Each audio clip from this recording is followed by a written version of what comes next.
Hi hello ನಮಸ್ಕಾರ, welcome back to the Apoorva ಡಿನೈಕ್ YouTube channel. ಇವತ್ತು ನಾವು ಎಲ್ಲಿಗೆ ಹೋಗ್ತಿದ್ದೀವಿ ಅಂದರೆ ಚಂದಾವರ ಪೇಸ್ಟ್ ಇದ್ದಿದ್ದರಿಂದ ಚಂದಾವರ ಪೇಸ್ಗೆ ಹೋಗೋಣ ಅಂತ ಹೋಗ್ತಾ ಇದ್ದೀವಿ.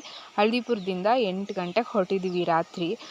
ಸೊ ಪೆಟ್ರೋಲ್ ಬಂಕಿಗೆ ಹೋಗಿ ಪೆಟ್ರೋಲೆಲ್ಲ ಹಾಕಿಸ್ಕೊಂಡು ಅಲ್ಲಿಂದ ಸೀದಾ ನಮ್ಮ ಪ್ರಯಾಣನ ಸ್ಟಾರ್ಟ್ ಮಾಡಿದ್ದೀವಿ ಅಂತ ಹೇಳ್ಬೋದು. ಚಂದಾವರ ಪೇಸ್ಟ್ ಇದು ನಾನು ಫಸ್ಟ್ ಟೈಮ್ ಹೋಗ್ತಾ ಇರೋದು. ಸಿಕ್ಕಾಪಟ್ಟೆ ಕ್ರೌಡ್ ಇದ್ದರು.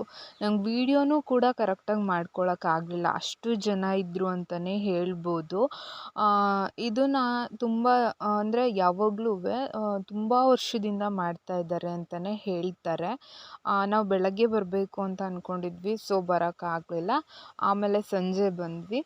ನಮಗೆ ಎಲ್ಲ ಧರ್ಮವೂ ಒಂದೇ, ಆ ಧರ್ಮ ಈ ಧರ್ಮ ಅಂತ ಏನಿಲ್ಲ. ಇಲ್ಲಿ ಎಲ್ಲ ಧರ್ಮದವರು ಬಂದು ಕ್ಯಾಂಡಲನ್ನು ಹಚ್ತಾರೆ ಅಂತಲೇ ಹೇಳ್ಬೋದು. ನಾವಿಲ್ಲಿ ಚರ್ಚ್ ಒಳಗೆಲ್ಲ ಹೋಗ್ಬಿಟ್ಟು ಏನೇನಿದೆ ಅಂತ ಎಲ್ಲ ಹೇಳಿ ನೋಡಿಕೊಂಡು ಹಾಗೆಯೇ ಹೊರಗಡೆ ಬಂದ್ವಿ. ಇದು ಆಗಿತ್ತು ಇವತ್ತಿನ ವಿಶೇಷ ಅಂತ ಹೇಳ್ಬೋದು. ಇಲ್ಲಿ ಯಾವಾಗಲೂ ಡಿಸೆಂಬರ್ 3ನೇ ತಾರೀಕೇ ಚಂದಾವರ ಪೇಸ್ಟ್ ಆಗೋದು. ಇಲ್ಲಿ ತುಂಬ ಜನ ಇದ್ದರು, ಹಾಗಾಗಿ ನನಗೆ ಕರೆಕ್ಟಾಗಿ ವೀಡಿಯೋಸ್ ಎಲ್ಲ ಮಾಡ್ಕೊಳಕ್ಕಾಗಿಲ್ಲ. ತುಂಬ ವೀಡಿಯೋಸ್ ಮಿಸ್ಸಿಂಗ್ ಆಗಿದೆ. ನಾನು ಪ್ಲೇ ಮಾಡಿರ್ತೀನಿ, ಅಲ್ಲಿ ಯಾರೋ ಬಂದಿರ್ತಾರೆ, ಅಲ್ಲೇನೋ ಆಗಿಬಿಟ್ಟಿರುತ್ತೆ. ಇಲ್ಲಿ ನೀವು ನೋಡ್ತಾ ಇರ್ಬೋದು, ಇಲ್ಲಿ ತುಂಬಾ ಜನ ಬರ್ತಾರೆ. ಎಲ್ಲ ಧರ್ಮದವರು ಕ್ಯಾಂಡಲ್ ಹಚ್ಬೋದು. ಇಲ್ಲಿ ಎಲ್ಲರೂ ಬಂದು ಕ್ಯಾಂಡಲ್ ಕೂಡ ಹಚ್ತಾರೆ ಅಂತಲೇ ಹೇಳ್ಬೋದು. ನಾವು ಆ್ಯಕ್ಚುಲಿ ಬಿಸ್ಕೆಟ್ ಎಲ್ಲ ತೊಗೋಬೇಕು ಅಂತ ಹೇಳಿ ರೌಂಡ್ಸ್ ಆಗ್ತಾಯಿದ್ವಿ. ಇಡೀ ಚಂದಾವರ ಪೇಸ್ಟಲ್ಲಿ ಏನು ಅಂಗಡಿಗಳು ಬಂದಿದೆ ಎಲ್ಲ ಕಡೆ ಓಡಾಡಿದ್ದೀವಿ.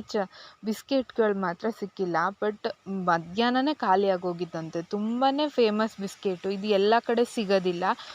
ಗೋವಾದಿಂದ ಏನೋ ತರಿಸ್ತಾರೆ ಅಂತ ಹೇಳ್ತಾರೆ. ಆಮೇಲೆ ಹಾಗೆಯೇ ನಾವು ಒಂದು ರೌಂಡ್ ಹಾಕ್ತಾಯಿದ್ವಿ. ನಾನು ಒಂದು ಸ್ವಲ್ಪ ಐಟಮ್ಸ್ ಎಲ್ಲ ಖರೀದಿ ಮಾಡಿದೆ. ನಂಗೆ ಬ್ಯಾಂಗಲ್ಸ್ ಎಲ್ಲ ತುಂಬ ಚೆನ್ನಾಗಿರೋದು ಅಂದರೆ ಹೊಸ ಥರ ಡಿಸೈನಿಂಗಿಂದಿತ್ತು. ಸೊ ನಾನಿಲ್ಲಿ ಬ್ಯಾಂಗಲ್ಸ್ನ ತೊಗೊಂಡೆ. ಹಾಗೆಯೇ ಸ್ವಲ್ಪ ಸ್ವೀಟ್ ಅಂದರೆ ಜಿಲೇಬಿ, ಕಾಜು ಮೋಜು ಇರ್ಬೋದು, ಅವನ್ನೆಲ್ಲ ಪರ್ಚೇಸ್ ಮಾಡ್ಕೊಂಡ್ವಿ. ಇಲ್ಲಿ ಗೊಂಬೆಗಳೆಲ್ಲ ಇತ್ತು, ಬಟ್ ನನ್ನ ಹತ್ರ ತುಂಬ ಗೊಂಬೆ ಇದೆ, ಸುಮ್ಮನೆ ವೇಸ್ಟ್ ಆಗುತ್ತೆ ಅಂತ ತೊಗೊಳ್ಳಿಲ್ಲ ನಾನಿಲ್ಲಿ. ಇಲ್ಲಿ ನೋಡ್ಬೋದು, ನಾನು ತೊಗೊಂಡಿದ್ದು ಇಲ್ಲೇ ಬ್ಯಾಂಗಲ್ಸ್ನ. ತುಂಬ ಚೆನ್ನಾಗಿತ್ತು. 100 ರೂಪೀಸ್ 1 ಡಜನ್ ಇತ್ತು. ಸೊ ಒಂದು ಫ್ಯಾನ್ಸಿ ತೊಗೊಂಡೆ, ಒಂದು ಗ್ಲಾಸ್ ಡಿಸೈನ್ ತೊಗೊಂಡೆ. ಹಾಗೆಯೇ ಇಲ್ಲಿ ಸೆಂಟು ಪರ್ಫ್ಯೂಮ್ಸ್ಗಳನ್ನು ತುಂಬ ಚೆನ್ನಾಗಿ ಇತ್ತು. ನಾವಿಲ್ಲಿ ಕೂಡ ಪರ್ಫ್ಯೂಮ್ನ ಒಂದು ತೊಗೊಂಡ್ವಿ ಅಂತಲೇ ಹೇಳ್ಬೋದು. ಹಾಗೆಯೇ ಗೋಬಿ ಪ್ರತಿಯೊಂದು ಬಂದಿತ್ತು. ಬಟ್ ನಾವು ಅದೆಲ್ಲ ಏನು ಆಯಿಲ್ ಐಟಮ್ ಎಲ್ಲ ನಾನು ಮತ್ತು ಬುಜ್ಜಿ ಡಯಟ್ ಇರೋದ್ರಿಂದ ನಾವೇನು ತೊಗೊಳ್ಳಿಲ್ಲ. ಹಾಗೆಯೇ ಸೀದಾ ಒಂದಷ್ಟು ಫೋಟೋ ಸ್ಟೇಷನ್ ಆಗಬೇಕಲ್ಲ ನಂದು, ಹಾಗೆಯೇ ಫೋಟೋಸ್ ಎಲ್ಲ ತೊಗೊಂಡು ರಾತ್ರಿ 10 ಗಂಟೆ ಆಗೋಗಿತ್ತು. ವಾಪಸ್ ಮನೆಗೆ ಬಂದು